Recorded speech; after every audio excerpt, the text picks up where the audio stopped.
la ministra, si así lo permite, para iniciar esta conversación. Sí. Adelante. Mientras va a desayunar también, va llegando. Primero, gracias, ministra, por recibirnos, la ministra del Pueblo, Lenia Batres Guadarrama. Muy buen día. ¿Cómo le va? Bien. Corriendo de evento a evento. Vi también que va a la Feria Internacional del Libro de Guadalajara. Sí, vamos a estar por allá el próximo lunes, que se inaugura, y después en una plática el miércoles siguiente. No han sido meses, semanas, días fáciles, han sido intensos, sobre todo pues con lo que ha ocurrido aquí en la Suprema Corte de Justicia de la Nación, ministra. Sí, pues han sido semanas muy intensas. Bueno, en realidad todo el periodo. Yo voy a cumplir un año ya aquí, el próximo 14 de diciembre. Qué largo se les ha hecho a sus oponentes ese año. Sí, yo creo que a ellos más que a mí, pero, pero sí ha sido muy intenso, muy interesante y bueno, pues yo asumí finalmente pues la misión que nos toca hacer en este momento de transformación de nuestro Poder Judicial.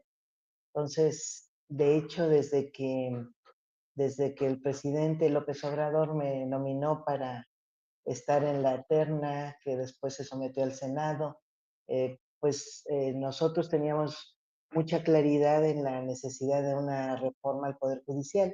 Una vez que ingresé acá, confirmé esa necesidad y más, porque he visto cómo funciona la Corte, el Poder Judicial, y me parece que era en ese momento, y debemos concluir con un proceso muy importante de reforma al Poder Judicial, no solamente legal, sino la parte más importante, que es en los hechos, que logremos transformar al Poder Judicial en el poder del Estado que debería ser, que procure justicia para la población en su conjunto. No solamente los privilegiados. No solo una élite, no solo unos temas, y además, bueno, y que no se sirva con la cuchara grande, porque, porque es un poder que está muy autocentrado, mira los recursos para sí mismo y no en función del servicio que debería rendir.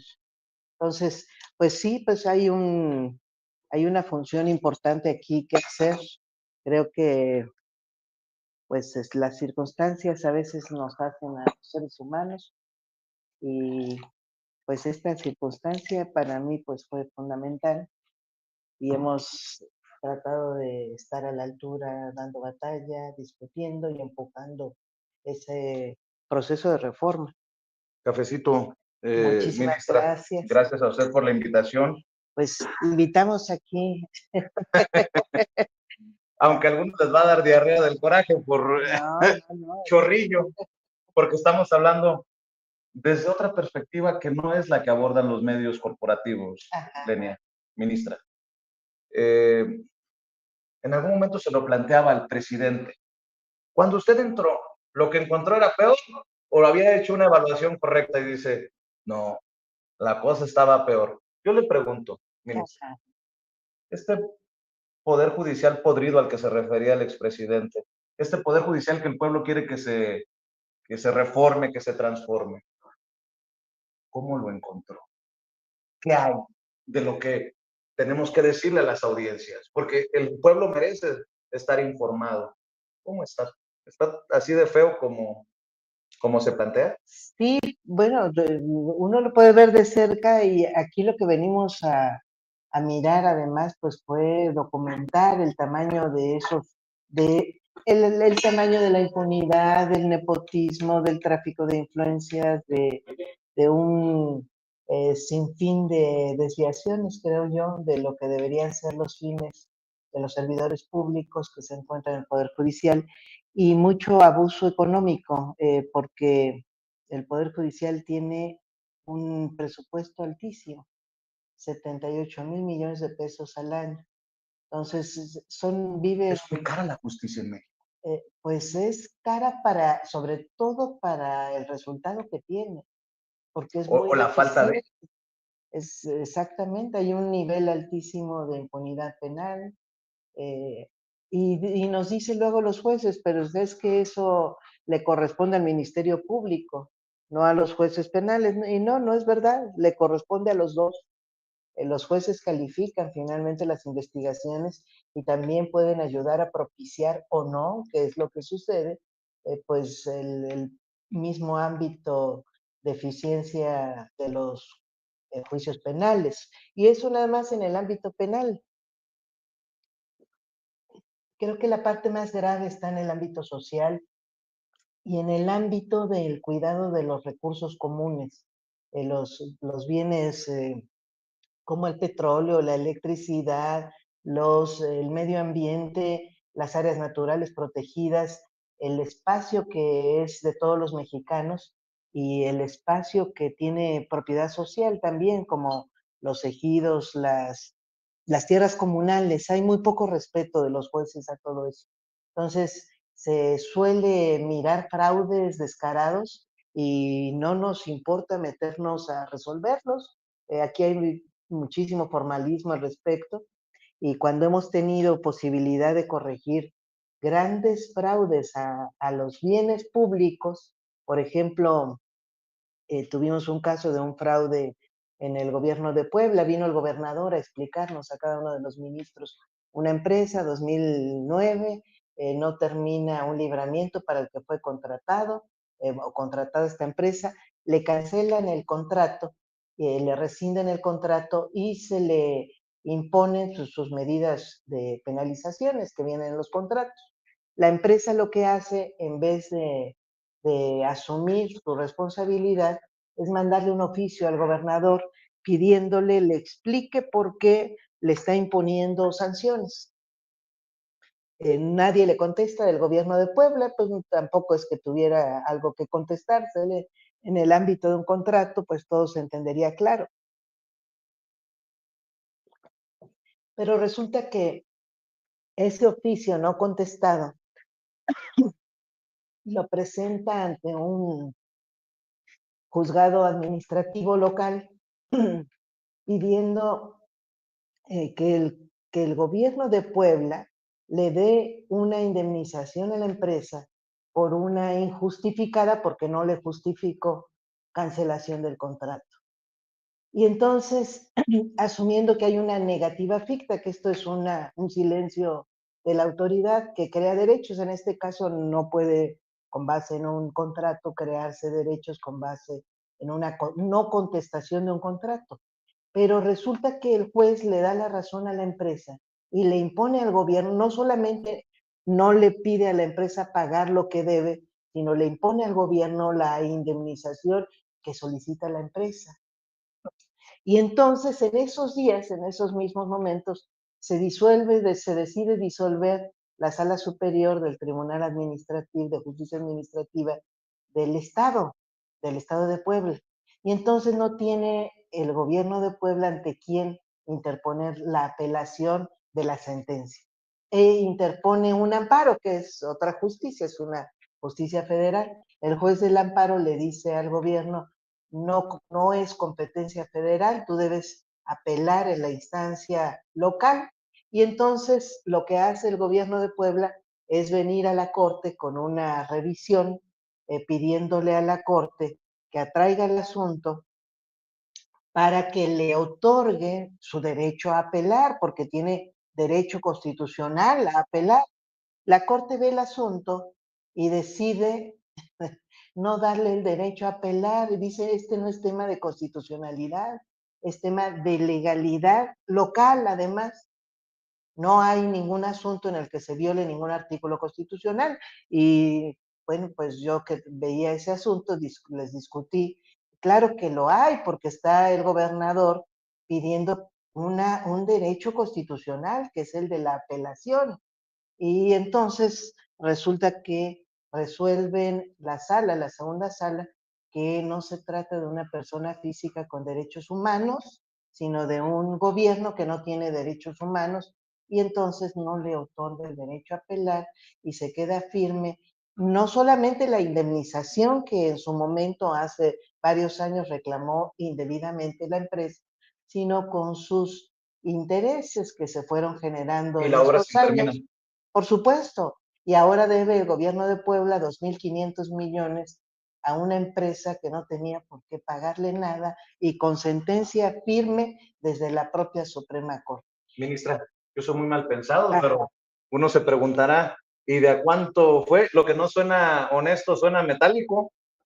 exactamente. ¿Así le parece a usted también? Por supuesto, pues a mí me parece que por lo menos esta primera instancia no pudo haber resuelto lo que resolvió, porque es a todas luces contra derecho y contra la lógica y contra el sentido común y contra el interés público y contra todo. Y un juez que resuelve así no puede pensarse más que o está corrompido mentalmente o está corrompido económicamente y casi siempre sucede lo segundo.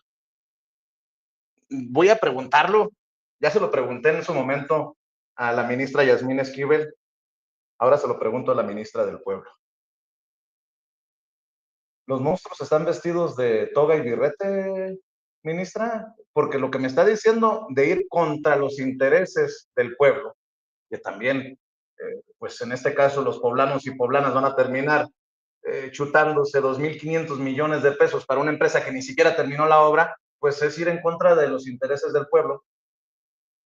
¿Hay traidores a la patria en esta Suprema? Yo lo que creo es que, pues, no sé si denominarlos tan fuertemente, pero sí me consta que hay mucho desdén al interés público y al interés social, porque el mismo caso sucede, así como se resuelve, se desecha en 3 minutos lo que tardó años para una instancia que quiso lograr justicia o obtener justicia, trátese en este caso de un gobierno local o trátese de un ejido que fue despojado de sus tierras, que también sucede mucho. Vemos los fraudes, no es tema de constitucionalidad y se desechan los asuntos, o de trabajadores que piden una pensión mínima, incluso a veces, y que también logran llegar hasta acá y no se les otorga. Ese tipo de casos que se desechan muy fácilmente, lo que veo como común denominador es desdén, es despreocupación, es desprecio incluso. Y a mí me parece que tiene que ver con un concepto que se tiene de los temas, entre comillas, importantes, porque hay cosas que no ameritarían ninguna atención, que sin embargo aquí se atraen y se les da inusitado interés, que tiene que ver casi siempre con denominaciones entre empresas, que no debería ser tema de legalidad, y aquí lo atraemos como tema fundamental de competencia económica, temas fiscales, todo tema fiscal pareciera que es tema de constitucionalidad Bueno, aquí y se cuando aborda.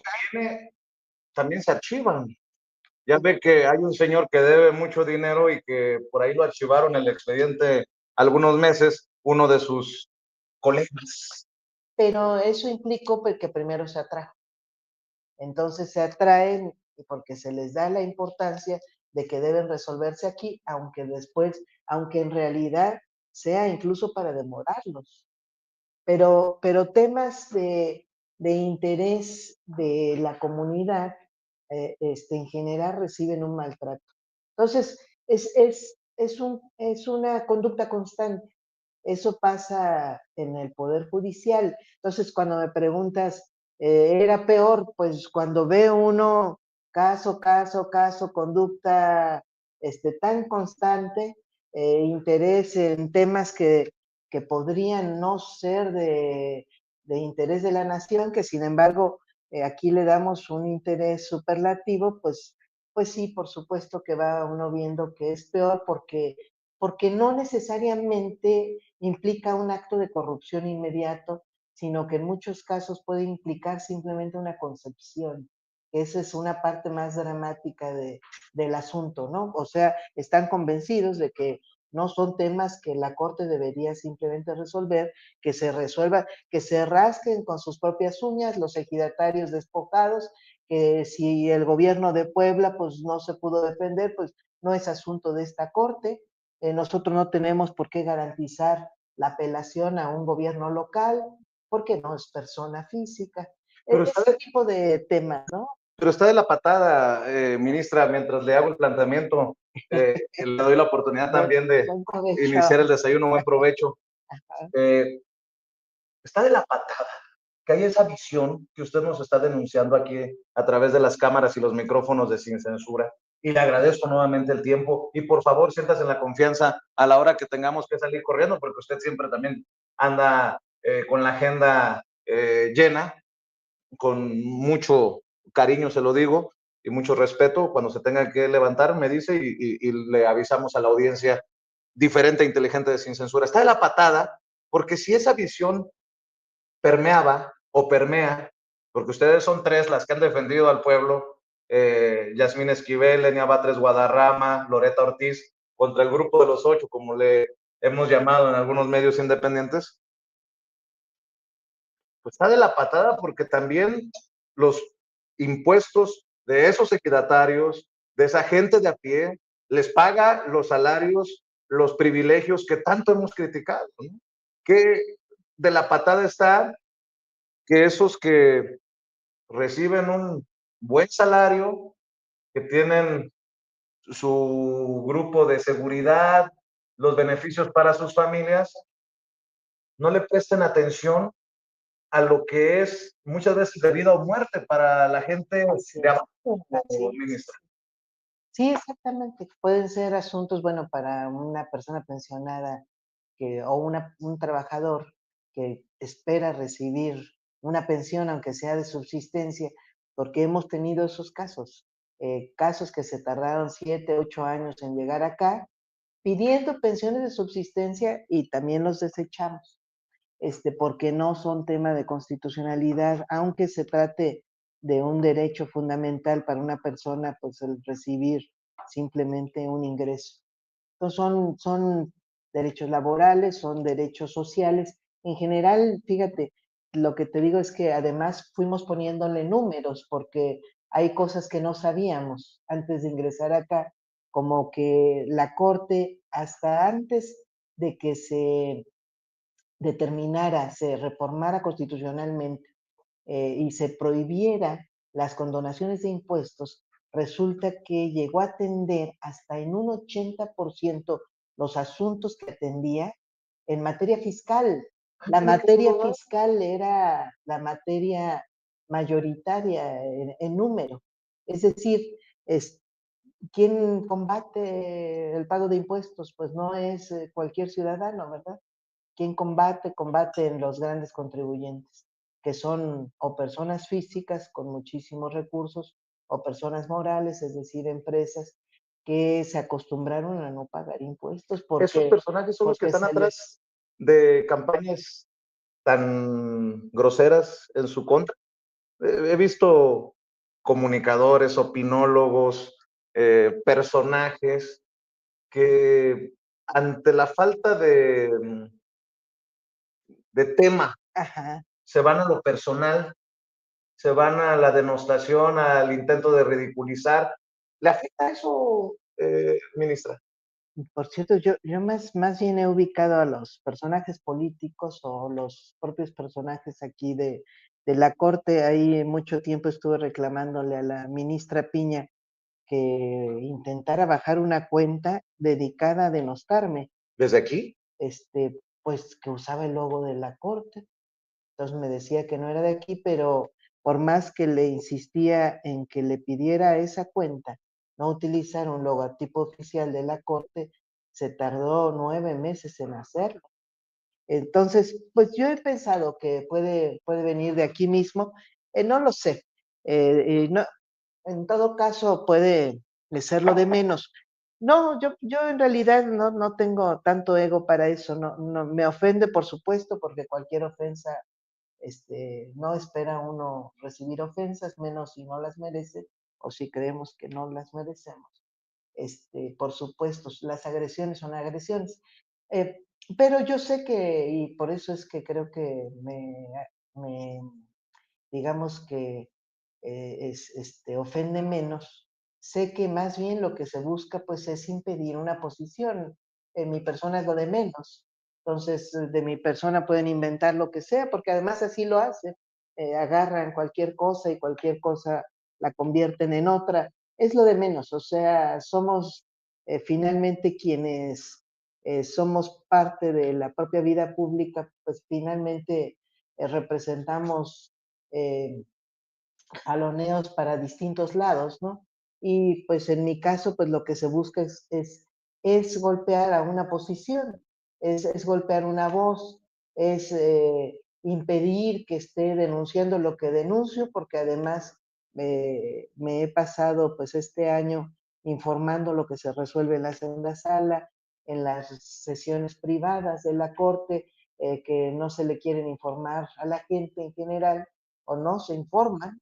Eso es lo que he venido haciendo y pues lo que se busca en todo caso la será es esa voz más que a mi persona. Entonces, Déjeme entender lo que me no dijo, hay tanta ofensa por eso. pero déjeme, sin afán de amarrar navajas, No te pero creo. provocador soy, ministra. A ver, o sea, el pleitazo es personal. No, Digo, si en determinado momento Norma Piña escucha de usted, oye, ministra presidenta, está esta cuenta, me están golpeando, y hace caso omiso, ¿cuál es la relación, en serio, ya? O sea, sin afán, insisto, de amarrar nada, ¿cuál es la relación lo entre que, Lenia Batres, eh, Yasmín Esquivel, Loreta Ortiz y los otros y otras? Eh, no, yo no tengo ninguno. Obviamente lo que te digo es justamente que no es un problema personal. No hay problemas personales. Hay, por supuesto, diferentes puntos de vista y en algunos casos hasta intereses que generan justamente este tipo de posiciones. No, yo lo asumo así, yo no tengo ningún problema personal con nadie, y es más, incluso fíjate, eso sí fue sorprendente, que los ministros fueran mucho más afables de lo que yo pensaba, mucho más tratables, y por cierto, de orígenes incluso menos nobles de los que me imaginé. Yo creí que eran de orígenes más aristocráticos todos, y no todos son así, lo cual es muy interesante porque de alguna forma se han asumido funcionarios de intereses de los que no provienen muchos de ellos, o varios de ¿En qué ellos. momento se torció la cosa entonces? Entonces, pues pasa así, ¿no? Pasa así. Y nosotros finalmente no somos ni funcionamos como grupos parlamentarios, Claro, no tenemos posiciones, no somos bloque incluso, fíjate, en realidad. Y los propios ministros tampoco lo son a veces, en temas fundamentales llegan a cerrarse y a defender una opinión, pero mira, viste lo que pasó en el tema más importante que ha visto esta Corte, o al menos desde que estoy aquí, pero yo creo que el tema más importante que ha visto en mucho tiempo, que es el tema de la reforma del Poder Judicial. O sea, Pérez Dayán finalmente, decide, exactamente, pueden llegar a pasar ese tipo de cosas, ¿no? O sea, no son bloques cerrados, no somos bloques en realidad. Y pues más bien vamos coincidiendo en algunos temas, en otros no coincidimos a veces nada en los diferentes ministros, y ahí vamos, muy bien. y damos la batalla así.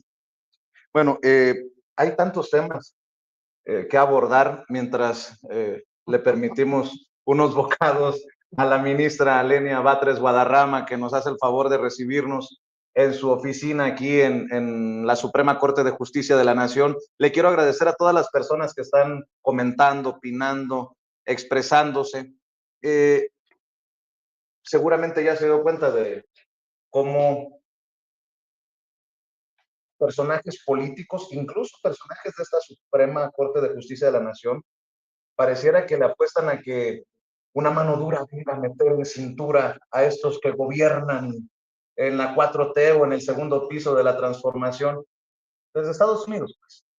Y ahora esta amenaza de Trump, una respuesta clara, contundente, digna de la presidenta que nos lee en la mañanera y que abunda con los planteamientos de su servidor. ¿Qué piensa de todo esto? Porque yo no creo en coincidencias, ministra. Hay muchas presiones por lo de la reforma al Poder Judicial y pareciera que hay muchos intentos de meter una zancadilla a nuestro país. Más allá de lo que pensemos, filias, fobias políticas, ¿no? Creo que si algunos sí rayan en la traición a México de aplaudir esa mano dura y no cerrar filas con la presidenta. ¿Qué piensa de esto que está ocurriendo? Obviamente que cualquier intento de que el extranjero o de que del extranjero viniera alguna medida contra nuestro país o hacia nuestro país, pues sin duda esa sí va a representar claramente una traición a la patria. Yo creo que las derechas son muy propensas, ¿no? Lo han demostrado a lo largo de nuestra historia. Han sido, pues, las que se trajeron a Maximiliano. Incluso han ido a buscar quién nos gobierne desde allá, desde los imperios. Les gustan los imperios y les gusta someter sobre todo a las voluntades populares. Nunca han sido demócratas, son las derechas son las que han impuesto las grandes dictaduras en el mundo en general. Entonces, no nos llame la atención eso, pero sí, por supuesto, quienes sí somos demócratas y quienes debemos y estamos por velar por la voluntad popular, por la soberanía nacional, pues tenemos mucha responsabilidad al respecto. Y justamente, pues el Poder Judicial es un poder del Estado mexicano que tiene esa función, entre otras. Entonces, pues nos toca velar desde acá por esos intereses que son los intereses nacionales. Y sí, y desde ese punto de vista, pues se hace fundamental las denuncias que logremos hacer o que logramos hacer porque el Poder Judicial le sirvió mucho a las derechas por lo oscuro que era y porque vino gozando de una legitimidad que partía del hecho de que sus actos son presumiblemente legales, ¿no? Aquí no sé si has entrado a la página de la Suprema Corte, dice, la Corte es la Constitución, como si de veras lo fuera, ¿no? O sea, nuestros actos deben presumir legales. Lo raro es que no lo sean. Y lo más raro todavía que no me imaginaba yo y que seguro que no se imaginaba las y los mexicanos, pues es que la mayoría de los actos de esta corte no tengan ese cuidado de legalidad y de constitucionalidad. Pues sí, aquí fue donde se empezó a violar la Constitución al no bajarse los salarios. Usted llega y pone el ejemplo, pero Exactamente. en el Poder Judicial, en la Suprema Corte de Exactamente. Justicia de la Nación, violaron o se ampararon ante lo que dicta la Constitución, que nadie gane más como servidor público, como funcionario, que el presidente de la República. Exactamente. Y hemos contado, o sea, lo más dramático es que sabíamos que los ministros y ministras no estaban recibiendo una remuneración ajustada a la Constitución. Lo que no sabíamos es que eran más de 2.300 funcionarios del Poder Judicial, incluyendo la totalidad de los jueces, de los magistrados, de los ministros, pero incluso la totalidad de directores generales, coordinadores, secretarios de estudio y cuenta, desde subdirectores, o sea, la alta estructura burocrática del Poder Judicial percibe salarios inconstitucionales. Es decir, es una violación masiva de nuestra disposición constitucional, que por cierto ni siquiera es nueva. No la impuso ni la presidenta actual ni el anterior presidente, sino que, fíjate nada más las paradojas de la historia, fue motivo de, entre otras, una iniciativa de Felipe Calderón y la aprobó el Congreso de la Unión por unanimidad. En 2009 entró en vigor el 1 de enero de 2010. Tenemos 14 años con un límite constitucional de remuneraciones que el Poder Judicial, el encargado de cuidar el cumplimiento de la ley y de la constitucionalidad, ¿Está violado? no quiere acatar y se inventa amparos y en otros casos no, porque ni siquiera ha tenido una resolución completa, ni siquiera ha tenido que razonar en ninguna resolución jurisdiccional el por qué en su conjunto todo el Poder Judicial no tiene por qué acatar una disposición constitucional. En otros casos lo hace, ¿no? Hace malabares que es que jurídicos, en realidad dice cosas absurdas como nos planteaba ahora el mismo proyecto del ministro Juan Luis González Alcántara para invalidar una reforma constitucional que era justamente la del Poder Judicial, la de la reforma del Poder Judicial, pues estaba sostenida por muchas falacias. Me acuerdo una declaración, creo que fue de Luis María Aguilar cuando era presidente, que tenían que lanzar lo que estaban ganando, ministra Lenia Batres, porque es la forma de blindarse de caer víctimas de la corrupción o la tentación de la corrupción. El problema de legitimar argumentos como esos es que no tiene límite eso, es que cualquier cantidad sirve para eso, ¿no? Entre más gane, resulta que es menos propenso a la corrupción. En realidad es un asalto al presupuesto autorizado, ¿no? Pero pues yo creo que eso es peor, porque se le autoriza a que siga cobrando y siga desfalcando el presupuesto público. Y luego nos dice, porque además se los he oído, me lo han dicho a mí, ¿por qué te preocupa tanto si no es nada frente a un presupuesto de 8 billones de pesos? Creo que este ya se está planteando de 9 billones. Pues, ¿qué son unos cuantos miles de pesos? Es una cantidad inmensa, inmensa. Yo ya hice la cuenta si nosotros en conjunto, es decir, los más de 2.377 eran por lo menos hasta el año pasado. Si nosotros, o sea, si los funcionarios del Poder Judicial ganáramos lo que dice la Constitución, estaríamos ahorrándole al erario más de 2.800 millones de pesos al año. Que pueden invertirse en Que escuelas. pues que no es una cantidad pequeñita, o sea, no es cierto que sea cualquier cosa. Fíjate, nada más lo que yo he devuelto más de 1.300.000 pesos en efectivo y he dejado de percibir prestaciones que le cuestan a la Corte más de 2 millones. O sea, sí, veo desmejorada, ha faltado no algo. no estoy maltratada, trabajo en condiciones estupendas. Es más, no deja de ser de privilegio, de excepción frente a lo que gana la mayoría del pueblo mexicano. Entonces, es una infamia que se busque y que además se le quiera dar legitimidad a salarios inmensos o a ingresos. Está pagándosele más de 595,000 pesos al mes a un ministro, a una ministra. Casi 600,000 pesos. Es una infamia, sí, así es. Entre prestaciones en efectivo se están pagando cerca de 300,000, contando el salario quincenal más la parte proporcional de aguinaldo, un pago de riesgos y un pago de alimentos. 85,000 pesos se le da a los ministros cada mes por alimentos. Con razón, comen tan rico. Un día vi a Luis María Aguilar. Esto no es, no, no es de esa cantidad. Es chilaquiles y una ensalada. Esta no es. No, independientemente. No, lo digo que comen muy rico porque un día fui a Morelos y aquí me encontré comiendo en uno de los restaurantes más popos de Morelos, Luis María. No lo quise interrumpir porque luego dicen, nos están hostigando, ¿no? Pero de que estuvo ahí y de que había fiesta, nadie me lo contó. Yo lo vi con estos ojos que se van a comer los gusanos. Saludos al ministro Luis María Aguilar, que ojalá se sentara con nosotros a hablar sin censura. Habla de derechas y de izquierdas. Lenia Batres Guadarrama, ¿de izquierda mucha honra? Sí, claro. ¿Cómo ve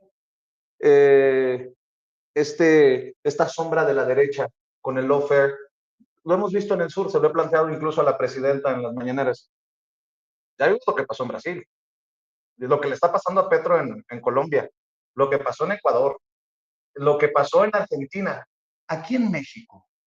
¿Qué tan cerca estuvimos de un golpe de Estado técnico, ministra? Porque a muchos les da miedo, pero en su momento, Cosío, el exministro, fue a Radio Fórmula con esta muchacha Azucena Oresti, que además le decía, qué interesante, a plantear que si en la Suprema se echaba reversa y la presidenta no acataba, se le podía destituir. Dije yo, qué peligroso. ¿Cómo se ve desde adentro? ¿Sí hubo ese riesgo de un golpe de Estado técnico? Pues yo lo que veo es que llevamos varios años, afortunadamente, dando a conocer lo que hace el Poder Judicial.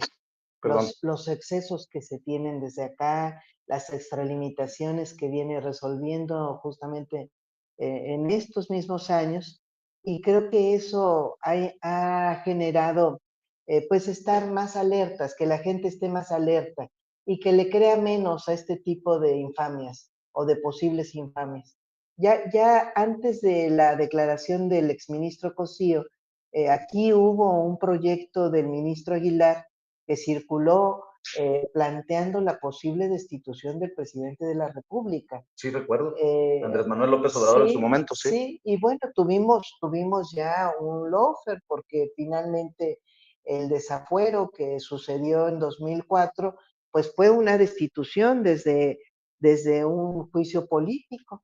Eh, Finalmente no se atrevieron a meter a la cárcel al presidente, pero justamente el tema que ha implicado en que no avance más este tipo de intentonas tiene que ver con dos cosas. Primero, que se tiene mucho más cultura de qué es lo que hace el Poder Judicial mexicano. Es decir, ya la gente no tiene la misma presunción de que cualquier cosa que resuelva la resuelve bien y justamente no la tiene porque hemos estado muchas voces pues dando a conocer lo que hacen. Acá se cometen muchísimas extralimitaciones y parte de lo que asumí que debía estar justamente informando sobre esas extralimitaciones. Pero no soy solo yo, pues es obviamente que el propio expresidente López Obrador y mucha gente vino denunciando pues la impunidad, actos estos llamados sabadazos y actos incomprensibles, bueno, incluso de impunidad fiscal, entre otros, pues se vinieron denunciando en los últimos años y eso hace más difícil. Sí, en el 2004 una respuesta ciudadana protegió al entonces jefe de gobierno, pues de la cárcel, no de la destitución, por cierto, pero sí de la cárcel.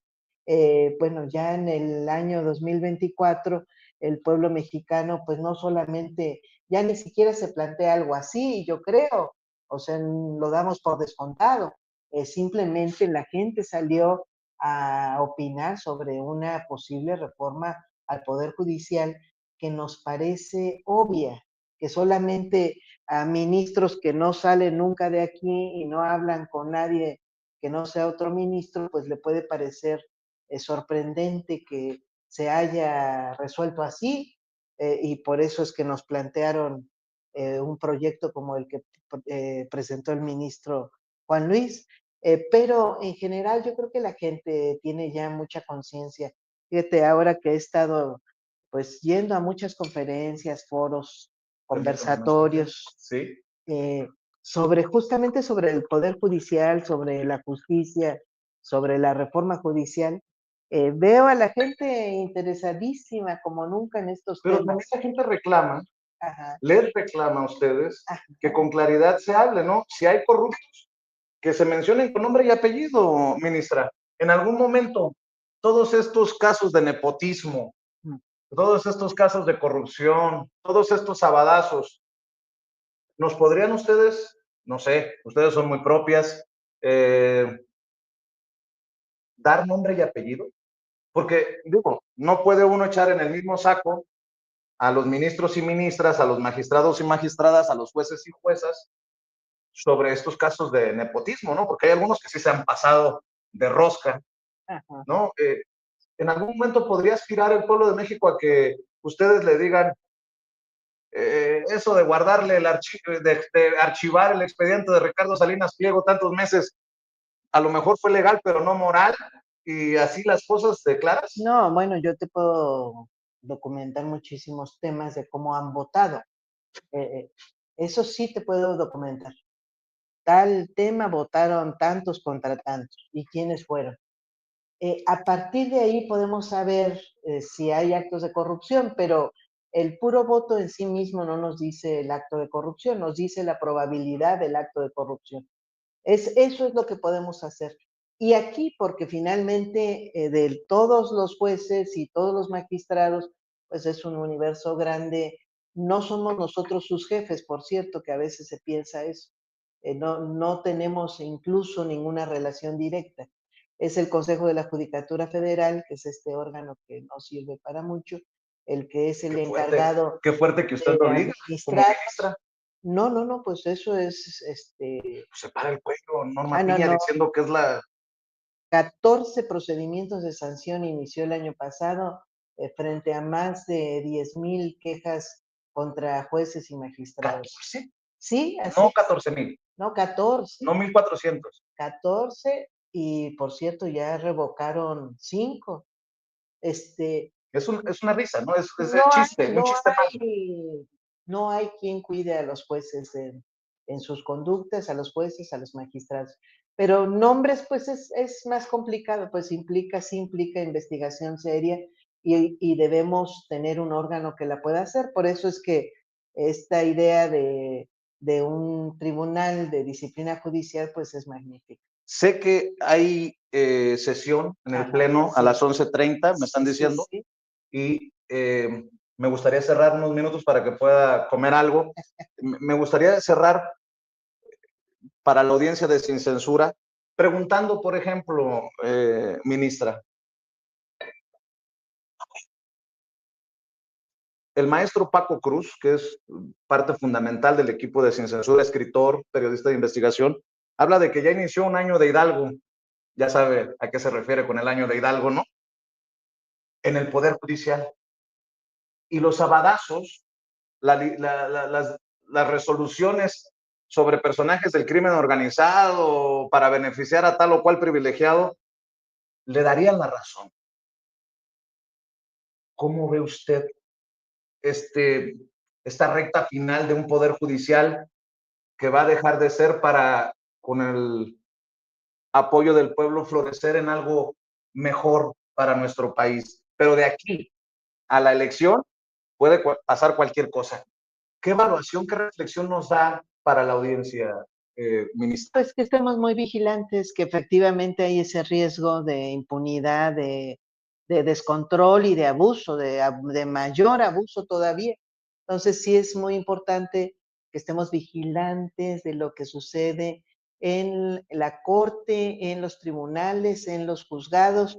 Yo el compromiso que tengo y que sigo haciendo con la ciudadanía es que no le quepa la menor duda que va a tener información de mi parte de lo que suceda en el Pleno y en las sesiones de la segunda sala. Pero pues es mucho más que eso el Poder Judicial y sí tenemos que estar alertas.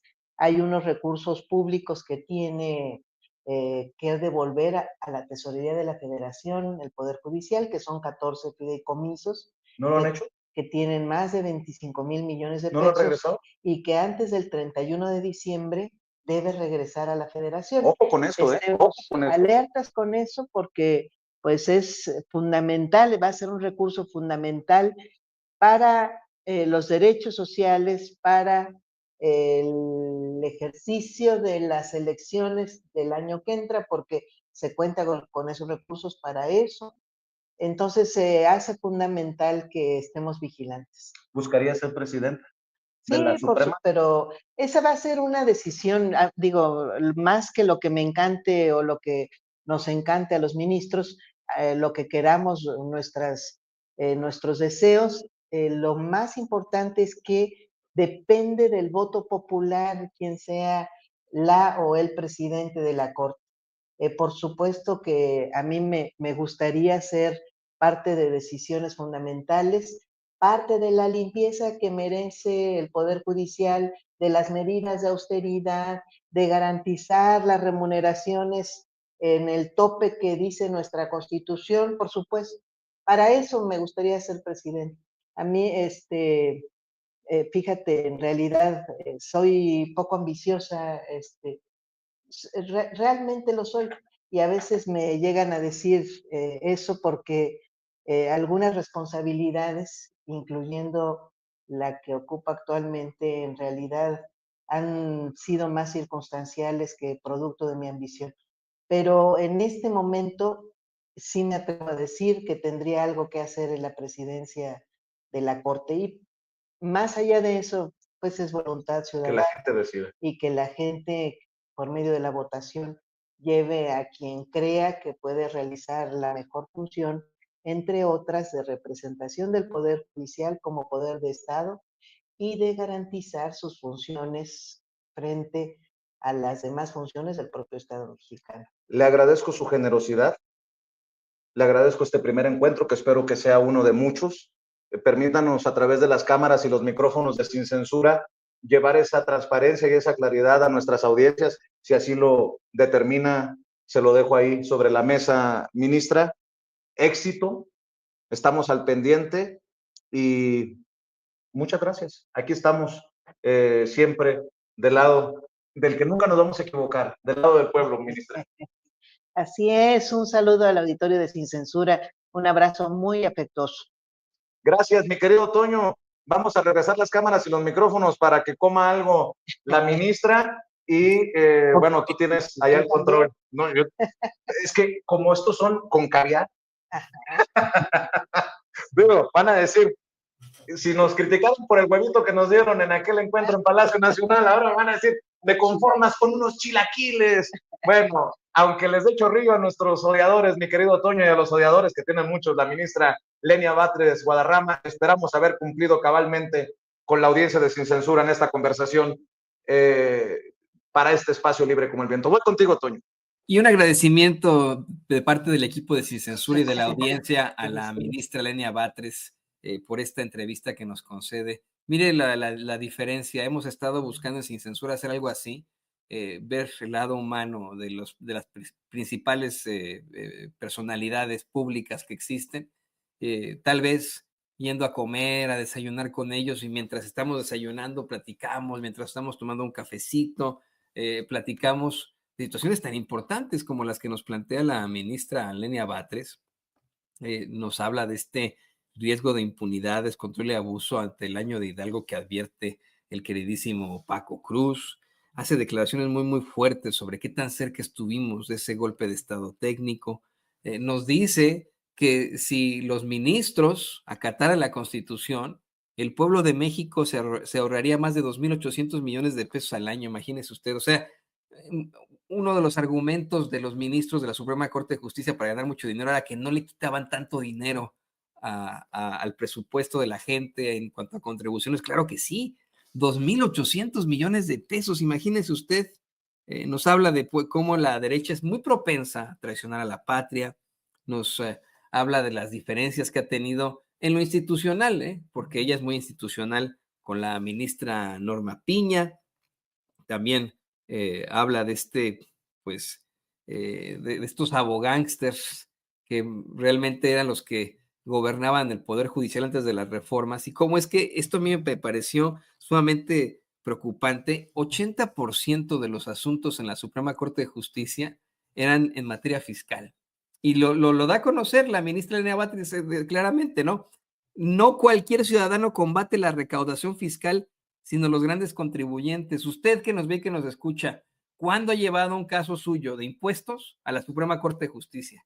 ¿Sabe quién sí lo ha hecho? El magnate Barbaján, Ricardo Salinas Pliego, por ejemplo. Tantas y tantas cosas que le estamos llevando a usted en nuestros canales y que va a usted poder ver en clips cortados de estas declaraciones tan importantes de la ministra del Pueblo, Lenia Batres, entrevistada por el periodista y director de Sin Censura, Vicente Serrano.